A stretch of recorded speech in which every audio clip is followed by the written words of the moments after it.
Hi everyone, welcome to This Week in Space Science.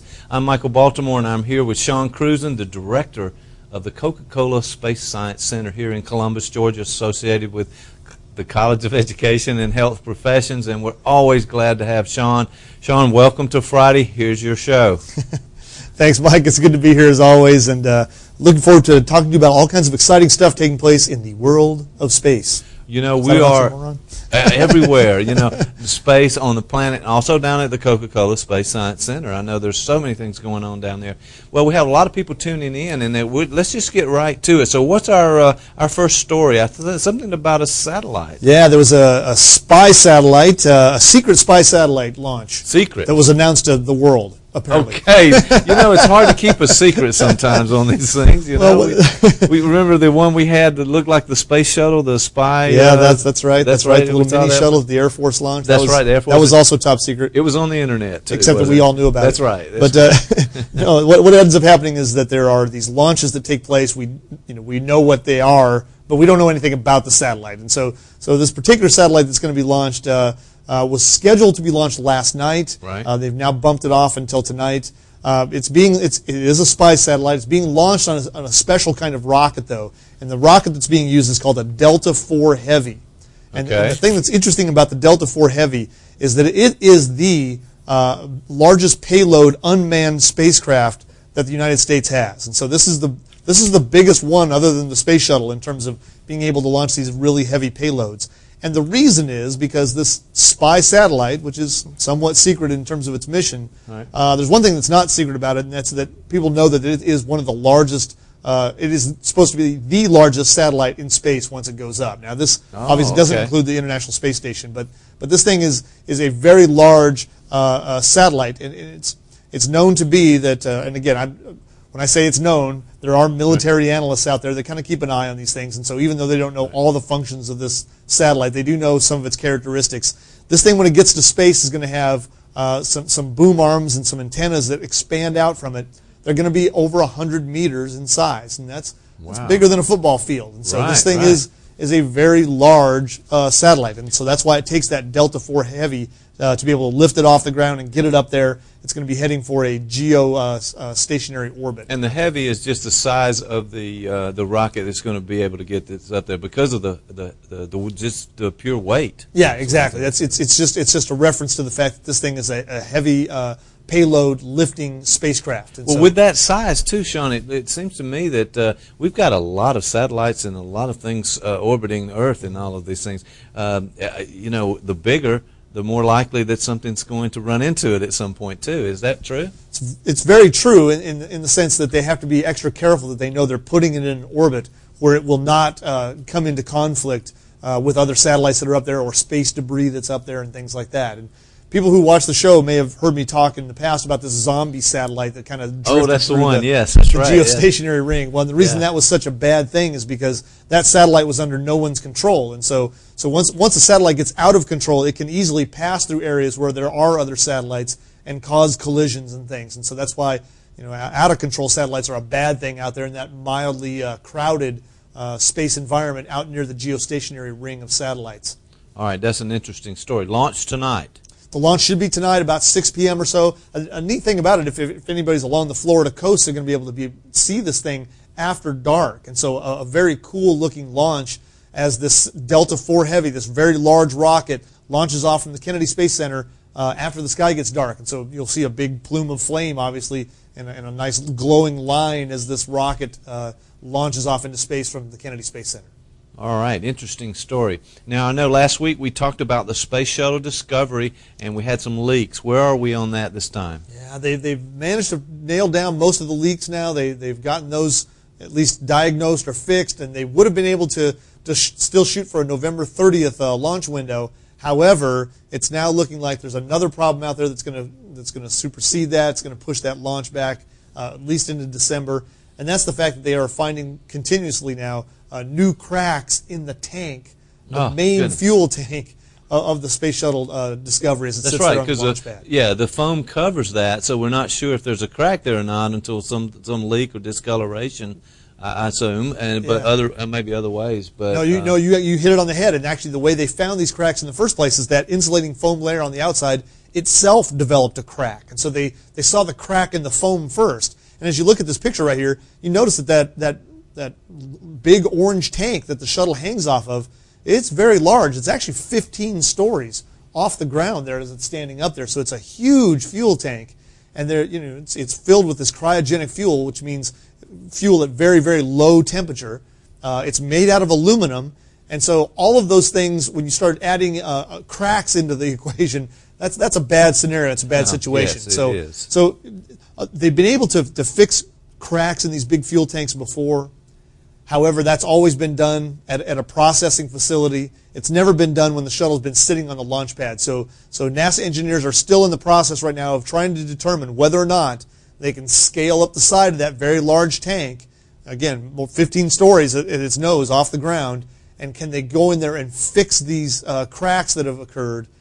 Certainly, they'll have to take the fuel out of the tank and refuel it later on. Right. And so because there's a lot of unknowns there, the earliest they think they can launch the spacecraft now will be in the first week of December. Okay. All the November launch windows are now passed, or Okay. with this repair would be passed. So Right. the very earliest they can get this thing fixed and launched is first week in December. I have to admit to you, I'm kind of doubtful that can even happen. Right, yeah, It seems unlikely to me. Right. I mean, I'm no expert by any means, but just having watched NASA over the years, it seems like that's probably going to be delayed, maybe even until after the first of the year. We're not sure though at this point. Right. Well, you have to pay attention to the safety of these things.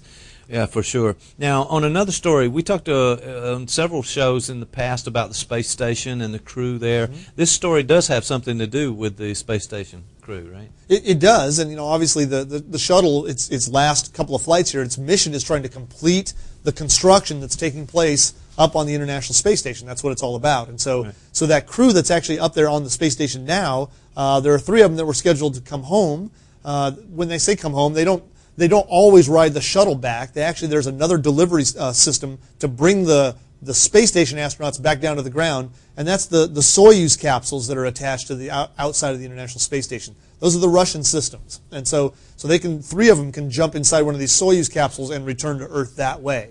They were scheduled to do that. 3 of these people were scheduled to do that, included 2 American astronauts, Doug Wheelock and Shannon Walker. And actually, here's a cool picture of Shannon Walker. This is in that porch. Remember when we talked about the porch or the portico that was installed on the International Space Station? It was basically just a windowed area where the astronauts could go in there and actually see the mother planet. They can see out and see back down to the ground. This is Shannon Walker right in front of that windowed area on the International Space Station. Oh, it sounds like a sunroom we have on the side of the house there or something. Maybe they got. Well, there's a lot of windows around there, so we're looking at through some of those windows. It looks like part of the satellite down in the lower left-hand side there, exactly. And then there's planet Earth behind her head there. That's right. So you're seeing past her head down there in the mainframe down to the planet Earth. You're seeing out of that one window off her shoulder there, you're seeing another part of the International Space Station. So you're seeing another wing of the International Space Station down there.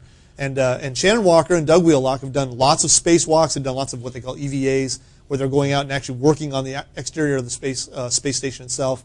But they're now scheduled to come home. They're going to come home on November 30th. However, when they ride a Russian system back down, they come back down to this place called Kazakhstan. And Kazakhstan that's the Russian space capital, basically, the space port. And there's another event taking place in Kazakhstan right about the same time, December 1st and 2nd. And that event is called I'm having to read it off here. It's the Organization for Security and Cooperation in Europe. And so that the Organization for Security and Cooperation in Europe was meeting in Kazakhstan. Not really sure why they were meeting there, but anyway, they're going to meet there in Kazakhstan. And because they have all these governmental officials and all these VIPs from around Europe gathering in one area, they kind of wanted to clear the airspace around. So they've actually bumped up the return time for the International Space Station crew until upwards, I should say, on November the 25th. Now, here in the United States, we call that Thanksgiving. Yes. So it's Thanksgiving Day that these 2 American astronauts are going to be coming back down on the Russian system. There's also a Russian astronaut, it's a cosmonaut, I should say, that's riding back down on the Russian system at that same time. And so they'll all be returning on Thanksgiving Day, a little ahead of that very large gathering of important people from Europe in Kazakhstan. Very, very interesting. All right, we talked a moment ago about a satellite, but also there's a new L-band satellite. Now, what is that? this is a very interesting story too. This is actually a satellite that's being developed by a Virginia-based company, an American company, but they're going to launch their satellite on a Proton rocket. So they're going to take it over to Kazakhstan and launch the rocket on a Russian system, actually, the Proton rocket. Okay. And that's just, a pricing war, basically, and that was the cheapest ride up for them. So they're going to go up with that system. But market forces at work exactly, there, market forces at work in Russia. It's kind of a cool thing, actually. So the idea, though, is that this satellite that's going up, an L-band satellite, it's going to be a cell phone communication satellite. And so the concept behind the satellite is that it's going to be able to provide cell phone coverage for all of North America all the time, anywhere. And so if this system is successful, it's going to be the first maneuver into this new area of providing full coverage for cell phones anywhere on our continent. And that's actually kind of a very cool thing. Okay. If you can imagine, for instance, during the time when Hurricane Katrina took place, and emergency workers and people stuck on roofs and all these kinds of things, the cell phone systems actually broke down, and they couldn't use cell phones at that time to communicate with one another. Well, that would have been a very handy thing to be able to do during that very terrible natural disaster that occurred, that crisis that occurred. And the reason is because the cell phone towers themselves were damaged, the system, that local system was actually destroyed. But with a satellite like the one that's going to be put up by this company, then that system would be in place as kind of a backup to where emergency workers, people, first responders, people who are trying to coordinate that effort, they could always be in communication with each other because they would have this backup system that's being beamed down from a satellite, again, in geostationary orbit out there at the geostationary ring. And so kind of a very cool concept. This company was able to garner over $4 billion in sponsorships for this particular satellite. And so this is a big, expensive satellite. It's a very important step for cell phone communications, and it's called SkyTerra-1. That's the name of the satellite. Okay. It was launched last Sunday on a Proton rocket, and it's now on its way to be deployed in the ring of geostationary satellites. Interesting idea, and more coverage, maybe fewer drop calls. That's right, exactly. All right, so we had a meteor shower. There's something going on, maybe last night? Yeah, last night and the night before, there's been we've been involved in what's called the Leonid meteor shower. Now, the Leonid meteor shower peaked 2 nights ago on Wednesday night last, and but the thing about meteor showers, people don't understand, is even though a peak happens on one night, you get meteors for about a week, and so we're moving through a debris field is what's happening. The planet Earth is actually passing through a debris field as we orbit around the sun. It's from a comet that passed by and left material there. Now the Earth is running into that material, and that's why we see a meteor shower. And so we don't pass through that material at 1 second of time, or even 1 hour of time, or even one night. We pass through it for several days, and so people can still go out and maybe see some vestiges of the Leonid meteors as they come streaking in. Now the best time to see any meteor shower, if you ever want to go off and see a meteor shower like this one right here, it's always best after midnight. And so if you go out and look in the morning hours, you're much more likely to see these. This is actually a full sky camera that was capturing images of the meteor shower. And as you can see, they must have left the lens open. There weren't quite that many falling all at one time. Wow, that's a very interesting photograph. Yeah, it's a nice photograph. It's again taken by an all-sky camera. Here's one of the things I like to throw in. After having seen this, we are in the process at the Space Science Center of setting up our own all-sky camera. Okay. So we're going to have a full sky camera monitoring the sky. That camera was provided to us by the Meade-Westvaco Corporation, so anytime I get to say that, I'd like to say thank you to them for providing us with that. Thank them. Our engineers are in the process of testing and making sure that all the systems are working, but soon we'll be able to link that to the website, and people can pull down animations or loops of film of the previous 24 hours to see if we caught any meteors on our camera at the Space Science Center soon. So we're very, very proud of that collaborative effort with the Meade-Westvaco Corporation. Man, that is very nice of them to help with that. Amazing. Well, we look forward to seeing that. All right, so closer to home at the Coca-Cola Space Science Center, you always have so many things going on. Tell our viewers what's up, what's coming up now. We're always up to something. Yes. No doubt about it. So definitely. What we're up to this weekend it's the last astronomy night of the year. November 20th, last? The last one. So if you've been a fan of the 2010 astronomy tour, this is going to be the last concert date. And so this is the last time that our mobile astronomy team will be out with telescopes. I'll tell you, I tell you, Sean, you know, we here in the studio we have Seiji Wallace, who runs our cameras, who's right now working this show and doing it for us. You know, he really wants a job down there. I'm trying to get him to stay here and work with us, but he's bringing a team of people down to see the last astronomy night of the year. Now, this Saturday, right? So I'll say to the folks out there, if you'd like to meet Seiji, he's going to be there. So that's another reason maybe to go down to this last night of astronomy. Just mill your way into the crowd and yell, "Hey, where's Seiji?" Where's Seiji? All right. That's what I would recommend. Excellent. So, and that's Saturday, right? Yeah, Saturday night, starting at 7 o'clock. This is a home game. Again, we do a lot of touring. We go a lot of places throughout the community, but this is one of our home games. It's where the Telescopes team is setting up at the Space Science Center, and that means we can do a virtual tour of the nighttime sky inside of our planetarium in the Omnisphere Theater. That's with Dr. Rosa Williams. She will start that at 7 p.m., and that's a part of the program that happens rain or shine. So we'll do that no matter what the weather conditions are. However, I have looked at the forecast. Looks great. Looks like it's going to be absolutely beautiful this weekend. Absolutely. So then after that virtual tour of the nighttime sky at 7 p.m., we'll take everybody outside. We'll set the telescopes up outside. It'll be nice and dark by then, and we'll show you the nighttime sky as you can see it from downtown Columbus. Now, obviously, the sky is not quite as dark in our downtown venues, but there should be a moon up. And actually, the planet Jupiter is going to be up. It's going to be an easy target to be able to observe. There are a few deep sky objects out there that the team will also be looking for in downtown Columbus and be able to show you all that stuff. So you can come out and join us for that program. Now, I've been saying it's the last astronomy night of the year. That's true. However, that has a note of finality to it. I don't want to emphasize too much. Back in January, we'll just be starting up again. So there won't be any astronomy nights during the month of December. Obviously, with the holiday schedule and with finals week and all that kind of stuff, it gets a little bit difficult for us. But starting back up in January again, there'll be some new astronomy dates. And you can check out our website if you want to find out more of those. Oh, yeah. As soon as they're posted up out there, www.ccss.org. You can see here on the right-hand side, just above the word astronaut, just below our logo there's a little link right there. It says Astronomy Night Schedule. You can click on that and find out where all the stuff is going to be. Although if you click on that now, it's just going to give you the 2010 schedule. Hopefully the 2011 schedule will be up soon. You know, I got a feeling it's going to be up soon. It's going to be up you just mentioned at least that here, by right? January 1st, 2011. So, that's excellent. Sometime right there that we'll have. All right, and so what's that website again? I've forgotten. Charlie, samsamcharlie.org, www.ccsse.org. Or you can give us a call at the info line, which is listed here, 706-649-1470. Give us a call down there, and you can find out all the info, all the stuff that's going on. Well, we certainly want our viewers to take advantage of that. But, you know, as I'm looking at that website, I just noticed a friend of mine on your on your site there. Yes, indeed. That's Big Bird. Big Bird's a friend of yours. Yes, and is he in town? Is he coming? Why is he in town? He is in town. He's actually making a set of scheduled appearances at the Space Science Center, not in person, however. It's on the Omnisphere Theater Dome. So it's a pre-recorded Big Bird. But Big Bird and Elmo and the Sesame Street crew inside the planetarium at the Space Science Center. It's the Sesame Street show called One World, One Sky. And that show is now running in the Omnisphere Theater. It's one of our feature presentations for the next month for the holiday season.